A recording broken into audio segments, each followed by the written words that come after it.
கண்ணியமானவர்களே, மூன்றே வார்த்தை தான். இந்த மூன்றே வார்த்தையை உங்களுடைய வீட்டில் நீங்கள் எழுதி வைத்தால் போதும், பணம் உங்களுடைய வீடு தேடி வரக்கூடிய நபி ஸல்லல்லாஹு அலைஹி வஸல்லம் அவர்கள் கற்றுக் கொடுத்த ஒரு அற்புதமான திக்ர் ஒன்றை தான் இந்த ஒரு காணொளியில் நாம் பார்க்க போகிறோம். அஸ்ஸலாமு அலைக்கும். இன்றைக்கு நிறைய நபர்கள் நம்மிடத்துல நேர்லையும் சரி, அல்லது கமெண்ட்லையும் சரி, அல்லது நம்மளுடைய வாட்ஸ்அப் தளத்திலும் சரி கேட்கக்கூடிய ஒரு கேள்வி என்னன்னா, எனக்கு கடன் சுமையாக இருக்குது, கடன் பிரச்சனையாக இருக்குது, என்னுடைய பொருளாதாரத்துல நெருக்கடியாக இருக்குது, என்னுடைய பிசினஸ்ல நெருக்கடியாக இருக்குது, நான் என்னதான் சம்பாதித்தாலும் அந்த பணத்துல எந்த விதமான பரக்கத்தும் இல்லை அப்படின்னு சொல்லி சிலர் சொல்றாங்க. இன்னும் சிலர் எனக்கு அல்லாஹ் பணமே கொடுப்பது கிடையாது அப்படின்னு சொல்லியும் சொல்றாங்க. நாம் சொல்லக்கூடிய முறைப்படி நாம் இந்த ஒரு அமலை நீங்க தங்களுடைய வீடுகள்ல எழுதி வச்சா போதும், அல்லாஹு தாலா நாலாபுரத்திலிருந்தும் ரிசுக்கினுடைய வாசல் அல்லாஹ் உங்களுக்கு திறந்து வைப்பதோடு ரிசுக்கை உங்களுடைய வீட்டில் அதிகமாக கொட்டி தீர்க்கக்கூடிய ஒரு பாக்கியத்தை ஏற்படுத்தினான். இன்னும் உங்களுக்கு என்னதான் கடன் இருந்தாலும், என்னதான் பண பிரச்சனைகள் இருந்தாலும், என்னதான் பொருளாதார நெருக்கடிகள் இருந்தாலும், அது அனைத்தையும் அல்லாஹ் நீக்கி விடுகிறான் இந்த ஒரு 3 வார்த்தைகளை உங்களினுடைய வீடுகளில் நீங்க எழுதி வைப்பதனால. இன்னும் நிறைய நபர்கள் சொல்லக்கூடிய வார்த்தை என்னன்னா, என்னுடைய பொருளாதாரத்துல ரொம்ப நெருக்கடியாக இருக்குது, நான் நல்லா அமல் செஞ்சு, நல்ல இபாதத் செஞ்சு, நல்ல மனிதர்களிடத்துல மென்மையாக நடந்து நான் சம்பாதித்தாலும் அந்த சம்பாத்தியத்துல எந்த விதமான பரக்கத்தும் இல்லை, எந்த விதமான செல்வத்தையும் அல்லாஹு தஆலா எனக்கு தரமாட்டான் அப்படின்னு சொல்லி நிறைய நபர்கள் சொல்றாங்க. நாம் சொல்லக்கூடிய இந்த 3 விஷயத்தை செய்யுங்க. பிறகு இந்த 3 அமல்களையும் செய்யுங்க. அது என்னன்னா, முதலாவது, உங்களுடைய சாப்பாட்டுல, உங்களினுடைய உணவுல ஹலால் என்பது இருக்குதா அப்படிங்கிறத முதல்ல கவனிங்க. ஹலாலான உணவு சாப்பிட்றீங்களா அப்படின்னு பாருங்க. நீங்க வாங்கக்கூடிய பொருட்களோ, நீங்க சாப்பிடக்கூடிய உணவுகளோ, அது எல்லாத்துலேயும் ஹலால் இருக்குதா இல்லை ஹராம் இருக்குதா அப்படின்னு சொல்லி பாருங்க. கொஞ்சோன்னு ஹராம் இருந்தாலும் அல்லாஹ் தஆலா நம்மளுடைய ரிஸ்க்ல இருந்து பரக்கத்தை அப்படியே எடுத்துருவான். இரண்டாவதாக, உங்களினுடைய அமல் ஓர்மையாக இருக்குதா, நீங்க அமல் சரியா செய்றீங்களா அப்படிங்கிறத கவனிங்க. மூன்றாவது, பிறர் மனம் புண்படும்படி, பிறர் மனம் கஷ்டப்படும்படி நீங்க யார்கிட்டையாவது நடந்துக்கிட்டீங்களா அப்படிங்கிறத பாருங்க. இந்த 3 விஷயத்தையும் நீங்க சரி செய்யுங்க. கண்டிப்பாக அல்லாஹ் தஆலா உங்களினுடைய ரிஸ்க்ல அதிகமான பரக்கத்தை தருவான். அது மட்டும் அல்லாமல் நாம் சொல்லக்கூடிய இந்த 3 வார்த்தைகளை உங்களினுடைய வீடுகளில் நீங்க ஏதாவது தாள்லையோ அல்லது ஏதாவது ஒரு பேப்பர்லையோ எழுதி உங்களினுடைய வீடுகளில் வச்சுக்கோங்க. வீடுகளில் எங்கே வைக்கிறீங்கன்னா, நீங்கள் பணம் வைப்பீங்கல்ல அந்த பீரோல்கள், இன்னும் நீங்கள் உங்களினுடைய சமையல் அறைகள், இன்னும் உங்களினுடைய படுக்கை அறைகள், இந்த 3 இடங்கள்லையுமே நாம் சொல்லக்கூடிய வாசகத்தை எழுதி ஒரு தாளில் எழுதி நீங்கள் வைத்து கொண்டீர்கள் அப்படின்னாலே போதும், அல்லாஹ் தஆலா செல்வத்தினுடைய கதவை திறக்க ஆரம்பிச்சிருவான். உங்களினுடைய வீடு தேடி செல்வம் ஓடி வரும். நீங்க எத்தனை லட்சம் கடன் வாங்கியிருந்தாலும், நீங்க எத்தனை கோடிகள் கடன் வாங்கியிருந்தாலும், அந்த கடனை அல்லாஹ் தஆலா நீங்கள் நினைப்பதற்கு முன்பே அல்லாஹ் அடைச்சிருவான் உங்களுக்கு தெரியாமலே. அப்படிப்பட்ட அந்த ஒரு வாசகம் என்ன, அந்த ஒரு அமலை எப்படி செய்யணும் அப்படின்னா, உங்களினுடைய வீடுகளில் ஏதாவது ஒரு தாள் எடுத்துக்கொள்ளுங்கள். நோட்டில் இருக்கக்கூடிய தாள் எடுத்து 3ஆக பிரித்து கொள்ளுங்கள்.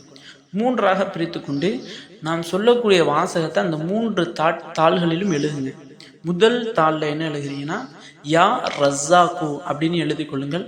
இரண்டாவது யா ஃபத்தாஹு, மூன்றாவது யா கரீம் என்ற இந்த 3 வாசகத்தையும் எழுதிக்கங்க. இது போன்ற ஒரு தாளில் எழுதி இதே போன்று 3 தாட்கள்லையுமே எழுதி கொள்ளுங்கள். எழுதி உங்களினுடைய சமையல் அறையில் ஒரு தாளை கொண்டு போய் வைங்க. இன்னொரு தாளை உங்களினுடைய படுக்கை அறையில் போய் வைங்க. இன்னொரு தாளை நீங்கள் நகை, இன்னும் பணம் அதெல்லாம் வைக்கக்கூடிய அந்த பீரோல் இருக்கும்ல, அந்த பீரோலில் வைங்க. இந்த 3 இடங்கள்லையுமே வச்சுருங்க. வைத்த பிறகு பாருங்கள், 3 நாட்களில் உங்களுக்கு உங்களுடைய வீடு தேடி பணம் வரும். ஏதாவது ஒரு முறையில் வரும். ஏதாவது அன்பளிப்பாக வரலாம், அல்லது உங்களினுடைய நீண்ட நாளாக ஏதாவது இடம் வைக்காமல் இருந்துச்சு அப்படின்னா அந்த இடம் விற்கப்பட்டு வரலாம், அல்லது ஏதாவது ஒரு மனிதர் உங்களுக்கு உதவி செய்யக்கூடிய நோக்கத்தில் கொடுக்கலாம்.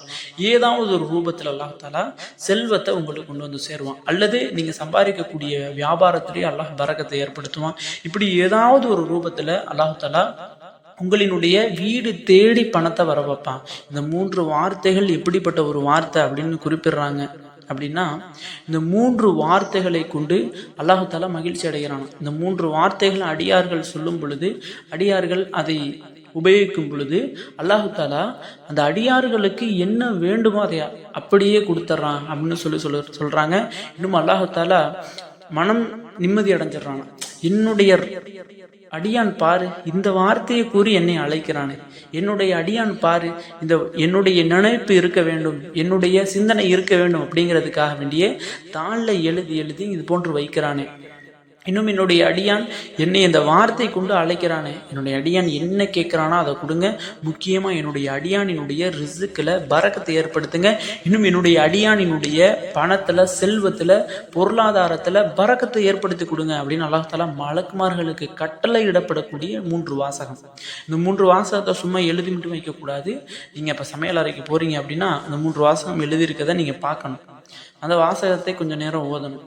அல்லது படுக்கை அறைக்கு போகிறீங்க அப்படின்னா படுக்கை அறையில் படுத்துக்கொண்டு இரவு தூங்கும் பொழுது கொஞ்சம் நேரம் ஓதிட்டு அப்படியே தூங்குங்க. 3வது பீரோவில் திறக்கிறீங்க அப்படின்னா அந்த பீரோவில் திறந்து அப்படி ஓதுங்க. இப்படி சும்மா வைப்பதற்கு நாங்கள் சொல்லலை. இந்த 3 இடங்கள்லையுமே நீங்கள் தினமும் செல்ல வேண்டும். அந்த 3 இடங்களையும் பார்த்து அந்த தாளை எடுத்து படிக்கணும். சும்மா அப்படியே போட்டக்கூடாது. இப்போ எப்படி நிறைய நபர்களினுடைய வீட்டில் எப்படின்னா குரானை வாங்கியே வச்சுருப்பாங்க, பல வருடங்கள் ஆயிருக்கும், ஓதவே மாட்டாங்க. இன்னொன்று ஒரு முக்கியமான விஷயம் என்னன்னா, குரான் பத்வா விடுறதுனாலையும் நம்மளுடைய செல்வத்தில் பரக்கத்தையே அல்லாஹ் தரமாட்டான்.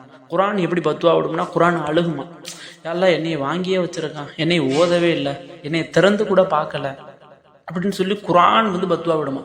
இவனுக்கு பரக்கத்தை கொடுக்காத, இவனுக்கு செல்வத்தில் பரக்கத்தை கொடுக்காத, இவனுக்கு நோய் நொடியை கொடு, இவனுக்கு சோதனையாக கொடு அப்படின்னு குரான் பத்வா விடுமா. அதனால் குரானையும் நாம் தினந்தோறும் ஓத வேண்டும். இப்போ எதற்காக வேண்டி சொல்ல வரேன்னா, குரானை எப்படி சும்மா வீட்டில் வச்சிடறோமோ அது மாதிரி வைக்காமல் இந்த 3 தாள்களையும் அப்போது எடுத்து ஓதி பார்க்க வேண்டும். அப்படி எடுத்து ஓதிட்டீங்க அப்படின்னா சில நாட்களிலேயே அல்லாஹ் தஆலா உங்களினுடைய செல்வத்தில் அதிகமான பரக்கத்தை கொடுத்துருவான். இன்னும் நபி ஸல்லல்லாஹு அலைஹி வஸல்லம் அவங்க எந்த போருக்கு சென்றாலும், என்ன நல்ல காரியத்துக்கு சென்றாலும் அவங்க வெற்றி அடைந்து வர வேண்டும் அப்படின்னா நபி ஸல்லல்லாஹு அலைஹி வஸல்லம் அவங்க சொல்லக்கூடிய 3 வாசகம். இந்த 3 வாசகத்தை சொல்லிட்டு தான் என்ன நல்ல காரியங்களாக இருந்தாலும் நபி அவங்க செய்வாங்க. இன்னொரு அவுலியாக்கள் சொல்றாங்க, இந்த 3 வாசகத்தை எந்த ஒரு மனிதர் ஓதிக்கொண்டு நலவான காரியங்களை தொடுறாரோ, நலவான காரியங்களை செய்ய தொடங்குறாரோ, அந்த காரியத்தில் அல்லாஹ் தஆலா வெற்றியை தவிர வேற எதையும் தரமாட்டாங்கன்னு சொல்றாங்க. வெற்றி மட்டும்தான் கிடைக்கும் அப்படின்னு சொல்றாங்க. நீங்க கடையை திறக்க போறீங்க அப்படின்னா இந்த 3 வாசகங்களை கூறி உங்களினுடைய கடையை திறங்க. தொழில் செய்ய போறீங்க அப்படின்னா இந்த ஒரு 3 வாசகங்களை ஓதி உங்களினுடைய தொழிலை ஆரம்பிங்க.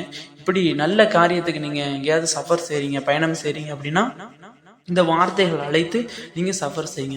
ஆக கண்ணியமானவர்களே, இந்த ஒரு அமலை பணம் இல்லாதவங்க, கடனால் கஷ்டப்படக்கூடியவங்க, செல்வம் இல்லாமல் சிரமப்படக்கூடியவங்க, அவங்க அனைவருமே கட்டாயம் செய்யுங்க.